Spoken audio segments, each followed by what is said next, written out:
이제는 결심할 때 그런 제목으로 하나님의 말씀을 전하겠습니다. 여러분 교회에 보면 제가 칼럼을 하나 썼습니다. 이 혼란한 시대의 위기를 이기는 길, 그런 제목입니다. 제가 한번 읽어보겠습니다. 비로는 적군에게 쫓기고 앞으로는 천길 낭떠러지가 있어서 어떻게 할 수 없는 진퇴양난의 시대입니다. 앞으로 나갈 수도 없고 뒤로 물러설 수도 없으니 어떻게 하면 좋겠습니까? 홍해를 앞에 둔 출애굽한 이스라엘의 심정도, 하만의 계략으로 모두 죽을 수밖에 없었던 페르시아의 유다 백성들의 심정도, 느부갓네살 왕의 신상에 전하지 않는다고 해서 맹렬히 탄 풀무불에 산채로 던져질 사람도, 예루살렘을 향하여 기도했다고 해서 사자굴에 던져질 다니엘의 심정도 같았을 것입니다. 오늘 대한민국은 나라 전체가 한순간에 몰락하거나 멸망할지도 모른다는 위기 가운데 하루하루를 버텨내고 있습니다. 이 시대에 우리는 무엇을 해야 합니까? 우리는 무한한 기적의 능력을 가진 하나님의 자녀들입니다. 우리는 하나님의 무기요, 하나님의 기업이며 하나님의 능력입니다. 세상의 일보다 더 중요한 일은 기도입니다. 기도를 이길 수는 없습니다. 말씀을 붙잡고 기도하면 위기를 극복하고 축복의 나라로 우뚝 설 수 있음을 믿습니다. 지금이 기회입니다. 지금이 역전할 수 있는 기회, 지금이 우리가 하나님 앞에 결심을 해야 될 그런 시기다 하는 것이죠. 요즘 우리나라의 사람들은 식당이나 버스, 지하철을 타거나 도서관, 심지어는 횡단보도를 건널 때도 스마트폰을 봅니다. 자, 신들과 메시지를 주고받죠. 통화하죠. 카톡하죠. 인터넷을 보죠. 게임도 합니다.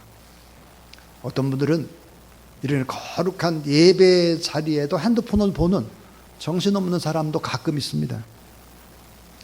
스마트폰을 손에 놓지 못하는 것이죠. 자, 스마트폰을 보지 않고는 살 수 없는 시대인 것 같습니다. 스마트폰을 좋아하는 이유는 뭘까요? 친구들이나 가족들이나 사랑하는 사람들에게 연락하는 것이 너무 즐겁고 새로운 정보나 음악이나 소식들이 계속해서 업데이트되기 때문이죠. 지루할 틈이 없습니다. 모든 걸 확인할 수 있죠. 그러다 보니 자기도 모르게 중독이 되는 거예요. 중독. 저는 이 말씀을 준비하면서 그런 생각이 들었습니다. 예수님은 하나님 아버지 앞에 기도할 때 요즘에 청년들이 스마트폰을 보듯이 그렇게 기도하셨다. 예수님은 사람들을 만나고 가르치는 일보다 하늘 아버지께 기도하는 일을 순간순간 그렇게 하셨다. 스마트폰을 보듯이 우리가 그렇게 하나님 앞에 기도하자면 안 될까? 그렇게 기도하면 참 좋겠다. 그런 생각이 들었습니다. 기도를 하나님과의 화상통화로 생각하면 어떨까요? 우리가 하나님 앞에 기도할 때 우리의 모습과 말소리가 하나님의 나라에 다 생중계되고 있죠. 오늘 이 예배도 마찬가지입니다. 우리가 드리는 이 예배는 지금 다 하늘나라에서 다 생중계로 보고 있죠. 또 이 설교는 또 여러 나라, 아프리카, 남미 할 것 없이 여러 나라의 선교사님들이 클릭해서 보고 있습니다. 다 중계되고 있는 것이죠. 오늘 성경에서 다윗은 갖가지 위험으로부터 구원받은 후에 그가 겪었던 극심한 고통과 고뇌를 돌아봅니다. 그때마다 하나님의 보호하심과 인도하심과 이끌어주심이 얼마나 위대했는지를 고백합니다. 그리고 하나님 앞에 결심하는 내용입니다. 결심, 다윗의 결심입니다. 오늘 우리가 이 험한 이 시대에 우리가 어떤 결심을 할까? 다윗은 무엇을 결심했을까? 하는 얘기입니다. 자, 다윗이 결심한 내용을 한번 볼까요? 시편 116편 1절과 2절입니다. 여호와께서 내 음성과 내 간구를 들으심으로 내가 그를 사랑하는도다. 그 귀를 내게 기울였으므로 따라서 내가 평생에 기도하리로다. 예. 내가 주님을 사랑하고 내가 그 주님을 바라보며 평생에 기도하겠다. 시편 116편 10절에 보니까 내가 크게 고통을 당하였다고 말할 때에도 나는 믿었도다 그랬습니다. 나는 주님을 사랑하고 그 주님을 믿습니다. 그리고 나는 그 주님 앞에 결심을 하길. 어떤 결심을 했나요? 첫 번째 결심입니다. 따라서 평생에 기도하리로다. 예. 평생에 제가 기도하겠습니다. 평생에. 터툴리안이라고 하는 사람이 인간의 참된 의무는 뭘까? 인간의 참된 의무라고 하는 것은 하나님을 기억하는 것이다 그랬습니다. 창조주 하나님을 기억하는 것. 또 하나 그 하나님을 알아가는 것입니다.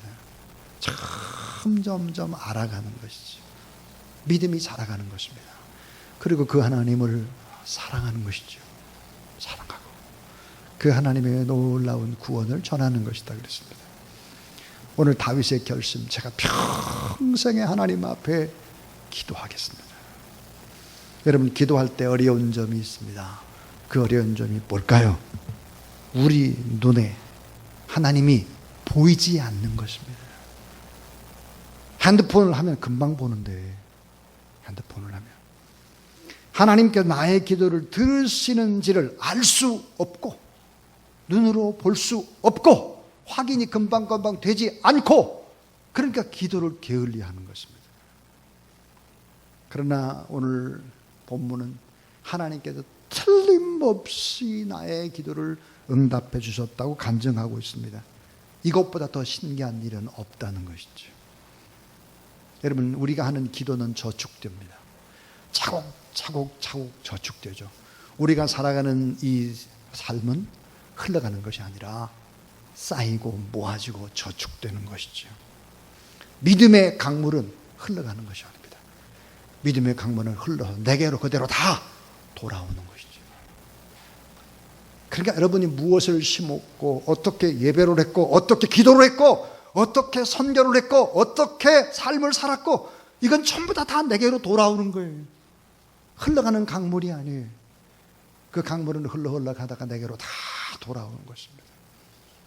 그러므로 오늘 이 자리에 예배드리는 여러분의 모습이 인생 최고의 행복이 돼야 돼요. 여러분, 우리 행복한 분들은 아멘 하시길 바랍니다. 근데 내일은 더 행복해요. 왜 그러냐면 오늘 하나님 앞에 예배드리고 중보하고 이런 모든 것들이 또 쌓였기 때문이죠. 더 행복할 것이다. 저축되는 것이죠. 자, 평생에 기도하는 사람들이 꼭 알아야 될 것이 있죠. 그것은 하나님을 아버지라고 부를 수 있는 사람만 기도할 수 있는 거예요. 하나님을 나의 아버지라고 부를 수 있는 사람만 기도하는 거예요. 물론 절대자에게 의지해서 빌고 이러는 건 있을 수 있습니다만은 그런 절대자에 의지해서 비는 것은 응답이 되질 않아요. 하나님을 아버지라 부를 수 있는 자들만이 드릴 수 있는 것입니다. 구원이 뭡니까? 구원이라는 아주 쉽게 설명하면 하나님이 나의 아버지가 되는 거예요. 하나님이 여러분의 아버지인 것을 믿으시기 바랍니다. 그러면 걱정하지 말고, 염려하지 말고, 두려워하지 말고, 근심하지 말고, 절망하지 말라요. 왜? 하나님이 나의 아버지인데. 그러니까 평생에 기도해야 될 사람들이 꼭 알아야 될 것. 기도는 오직 그리스도인들만 하나님께 할 수 있고, 하나님을 아버지라고 부를 수 있는 사람만이 기도를 할 수 있는 거예요. 또 하나, 우리가 믿음으로 하나님께 기도를 드릴 때 하나님이 우리의 모든 기도를 반드시 들으신다. 우리가 기도하는 것 안 들으시면 어떨까? 염려하지 말라 이거예요. 또 하나님의 응답은 우리가 원하는 대로 응답하는 것이 아니에요. 하나님의 방식으로 틀림없이 응답해 주신다는 사실을 믿으시기 바랍니다. 다윗은 많은 어려운 가운데 하나님 앞에 기도할 때 하나님의 도우심을 체험했습니다. 그래서 다윗이 평생 내가 하나님 앞에 기도해야 되겠다는 이유가 있죠. 그것은 내 음성과 내 간구를 하나님이 다 들어주셨다. 은혜로우신 하나님, 의로우신 하나님, 자비하신 하나님, 그분은 긍휼이 많으셔서 나의 허물과 죄악과 이런 모든 것들도 용서해 주시고 어려울 때 구원해 주셨고 사망에서 건져 주셨고 눈물에서 지켜 주셨고 넘어지면서 건지셨을 뿐만 아니라 하나님의 덕분인가 오늘 본문에 따라해 주세요. 후대하시는 하나님. 후대하시는 하나님이다 그랬어요. 그래서 난 평생 하나님 앞에 기도하겠다 결심하는 거예요. 여러분 기도하. 내가 평생에 하나님 앞에 목숨을 걸고 기도하는 사람으로 내가 살겠습니다 라고 결심하는 그런 여러분 되길 바랍니다. 시대가 어렵다 어쩌다 뭐 이런 얘기를 막 떠들면서도 기도에 잠을 자버리는 사람들은 직무유기하는 사람들입니다. 하나님을 아버지라 부르는 사람들이 아니에요. 우리 꼭 기억을 해야 돼요. 기도하지 않는 하루는 죽은 하루죠. 기도는 깊게, 기도는 길게. 기도와 기적은 같이 가고 기도와 축복도 같이 가요. 기도하는 것을 보면 신앙이 있는지 없는지 보이는 거죠. 기도는 다입니다. 다. 말씀을 붙잡고 기도하는 건 다야. 다. 모두 다. 그래서 여러분 꼭 하나님 앞에 내가 평생에 기도하겠다. 평생에. 그렇게 다짐하는, 결심하는 여러분 되길 주의 이름으로 축원합니다. 두 번째 다윗의 결심이 있습니다. 따라하세요. 은혜에 감사하리로다. 자, 다윗은 은혜에 내가 그 은혜를 무엇으로 보답할까? 그 하나님의 은혜에 내가 너무 감사하다. 믿고 의지할 대상을 만난 기쁨. 시편 116편 12절에 뭐라고 되어 있느냐? 내게 주신 모든 은혜를 내가 무엇으로 보답할까? 그랬습니다. 17절에 보면 이렇게 되어 있습니다. 내가 주께 감사제를 드리고 여호와의 이름을 부르리이다. 그랬어요. 자, 모든 일을 은혜로 받아들일 뿐만 아니라 감사의 재료로 삼겠습니다. 그리고 하나님 앞에 은혜를 잊지 않기 위해서 감사제를 드리겠습니다. 자, 하나님께 드린 모든 소원들은 다 이루어지죠. 왜 살아야 되는지 그 이유를 아는 사람은 모든 것을 이겨내고 모든 것 앞에 감사할 수 있습니다. 우리 박순애 전사님이 우리 교회에 집회를 하시고 나고 책 하나가 다시 출간됐어요. 세 번째 책. 그 세 번째 책의 제목이 뭐냐면 기도는 길어도 응답은 순간이다 라는 책의 제목입니다. 지난 1년 동안 쓰셨다고 그래요. 집회를 가는 교회마다 갔다 와서 이제 또 쓰고 해서 1년 동안 집회하면서 느꼈던 그런 부분들을 책으로 냈습니다. 제가 그 책을 이제 받았죠. 그리고 순간적으로 다 읽어버렸습니다. 그리고 제가 답신을 보냈습니다. 이 책이 이런 책이라 참 좋다. 답신을 보냈어요. 근데 그분의 책 페이지 8페이지 보면 이런 내용이 나옵니다. 이성적 인간은 자신이 만든 거짓 희망에 모든 것을 건다. 인간은 미래를 볼 수 없지만 하나님은 나의 미래와 끝을 아신다. 인간이 바라는 희망을 따라 하지 않고 하나님의 약속을 붙잡고 살아가는 자의 미래는 하나님의 것이 된다. 그랬습니다. 인간이 바라는 희망을 따라가지 말고 하나님의 약속의 말씀을 붙잡고 기도하면서 따라가다 보면 그 인생은 전체가 다 하나님의 것이 된다. 그랬습니다. 저는 이 책을 읽으면서 그런 생각이 들었습니다. 초등학교 3학년 중퇴가 어떻게 이렇게 깊은 철학과 사회학과 또 신학책들을 읽고 기도하면서 참 이렇게 한국교회 다니면서 이렇게 하나님의 말씀을 전할 수 있을까 하는 생각이 들었습니다. 그리고 제 스스로 이분은 박순애 전사님이 아니라 한국의 참 엘리야 같은 사람이다. 그런 생각이 들었죠. 다윗의 결심, 은혜 아닌 것이 없습니다. 오늘 아까 찬양팀, 오늘 살아가는 것도 다 은혜 아닌 것이 없다 그랬어요. 은혜에 감사하리로다. 다윗의 결심입니다. 오늘 우리도 마찬가지입니다. 하나님의 은혜를 돌아보십시오. 그리고 감사 아닌 것이 없습니다. 꼭 평생에 내가 기도할 것이다. 은혜에 내가 감사하며 살겠다. 그 다음에 세 번째 다윗의 결심입니다. 이 세 번째 다윗의 결심이 뭘까? 따라하세요. 서원한 것을 갚으리로다. 하나님 앞에 서원한 것을 갚으리로다. 시편 116편 18절에 보니까 이렇게 말씀했어요. 내가 여호와께 서원한 것을 그의 모든 백성이 보는 앞에서 내가 지키리로다 그랬고, 14절에는 여호와여 모든 백성 앞에 나는 나의 서원을 여호와께 갚으리로다 그랬습니다. 여러분, 서원이라는 것이 뭡니까? 서원이라고 하는 것은 하나님 앞에서 한 약속이 서원입니다. 오늘 저를 포함해서 여기 하나님 앞에 예배드리는 여러분 모두 다 하나님 앞에 서원한 것들이 여러 개가 있을 것입니다. 서원을 안 한 사람은 없습니다. 다 있을 것입니다. 서원이 뭡니까? 하나님, 제가 이렇게 살게요. 이렇게 하겠습니다. 이렇게 해주시면 전 이렇게 할게요.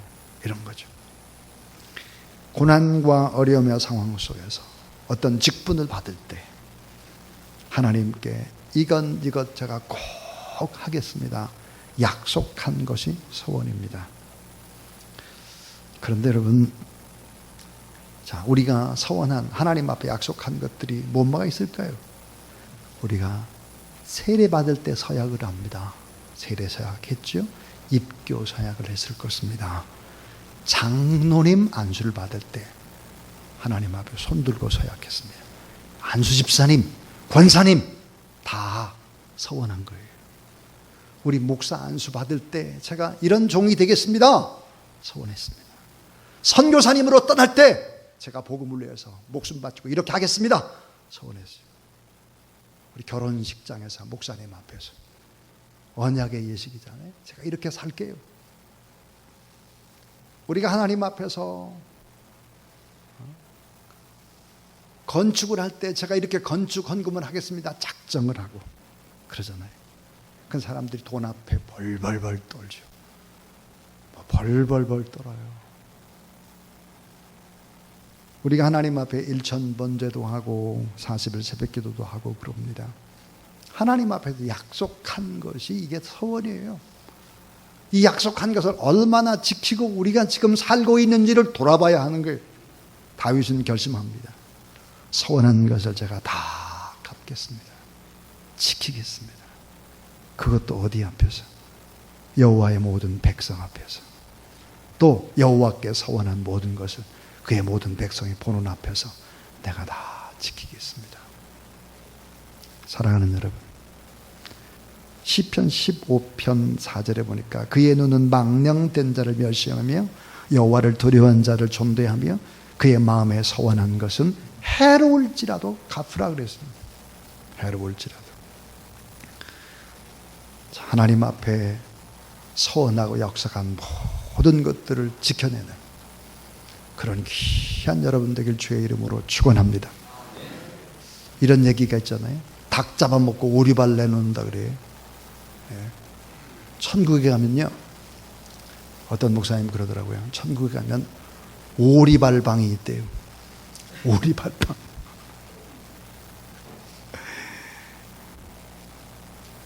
지키지 않은 약속, 하나님 앞에 해놓고는 다 잊어먹고, 이런, 그렇게 살아서는 안 된다 하는 것이죠. 자, 이제 마지막 네 번째 다윗의 결심입니다. 다윗은 무엇을 결심했을까? 따라하세요. 성전을 사랑하고 헌신하리라. 자, 오늘 본문에 에루살렘아, 그래서 에루살렘아. 시편 116편 19절 예루살렘아 내 한가운데에서 곧 여호와의 성전 뜰에서 지키리로다. 할렐루야. 그랬습니다. 성전을 사랑하겠습니다. 그리고 하나님 앞에 아름답게 성전을 위해서 헌신하겠습니다. 사도행전 20장 28절에 보니까 여러분 자기를 위해 또는 온 양떼를 위하여 삼가라. 성령이 그들 가운데 여러분을 감독자로 삼고 자기의 피로 사신 교회를 보살피게 하셨느니라. 그렇습니다. 하나님을 사랑한다고 하면 하나님의 몸을 사랑하는 것입니다. 하나님의 집은 원래 하늘에 있었습니다. 그런데 하나님께서 이 땅에 성소를 만드셨죠. 하나님이 거하시려고. 그 성소가 바로 교회입니다. 교회. 그러니까 하나님을 사랑한다면 교회를 사랑하는 것이죠. 주님의 몸인 교회, 하나님의 집인 교회, 진리와 기둥과 터인 교회, 제2의 어머니의 모태, 뱃속 같은 교회다. 켈빈이 그렇게 말했습니다. 자, 교회를 어머니로 사랑하지 않는 자는 하나님을 아버지로 사랑할 수 없다. 그렇게 말했습니다. 사랑하는 여러분, 우리 교회를 사랑하고 교회를 세우고 주의 복음을 위해 애쓰는 우리 선교사님들을 마음껏 이렇게 돕고 이렇게 하는 것은 이게 교회를 세우는 일들이죠. 성전을 사랑하는 일입니다. 저는 지난 6월과 7월 두 달을 이렇게 돌아봅니다. 6월, 7월 두 달. 우리 교회 안에 무슨 일이 있었나? 6월달, 7월달. 정말 큰 일, 엄청난 일, 많은 일, 수많은 선교사님들이 왔습니다. 6월달, 7월달에. 여러 선교사님들이 한 주도 끊이지 않고, 한 주도 끊이지 않고 교회에 여러 가지의 소식들이 있었습니다. 복음을 위한, 또 북한을 위한, 중국을 위한, 캄보디아를 위한, 우리 곳에 오는 선교사님들을 가능한 좀 우리가 온 힘을 다해서 섬기려고 온 힘을 다 모았습니다. 얼마나 위대한 두 달이었는지 몰라요. 6월달, 7월달, 8월달도 이런 위대한 복음의 행렬이 계속 이어질 수 있게 되길 주의 이름으로 축원합니다. 시편 73편 22절에 보니까 깨닫지 못하는 자는 멸망하는 짐승 같도다 그랬습니다. 인간의 행복은 하나님을 알고 하나님을 사랑하고 또 하나님께 감사하고 그리고 점점 깨닫고 나서 실천하는 이런 사람들. 그래서 그 성전을 사랑하고 그 성전에서 아름다운 사랑으로 헌신하겠다. 다윗이 그렇게 결심을 했습니다. 오늘 이 시대, 어려운 시대죠. 이 어려운 시대에 이 다윗의 결심이 오늘 우리의 결심이 되어야 되겠다는 생각이 듭니다. 평생에 제가 기도하겠습니다. 그 하나님의 은혜에 늘 감사하며 제가 살겠습니다. 하나님 앞에 약속한 것 꼭 갚고 지켜드리겠습니다. 그런데 성전을 사랑하고 성전을 위해서 제가 헌신하겠습니다. 이런 다윗의 결심이 오늘 여러분의 결심이 되어 이 성전을 통해서 교회를 통해서 축복의 통로가 되고 희망의 통로가 되어 많은 영혼들을 살려내는 그런 여러분이 다 되기를 주의 이름으로 축원합니다.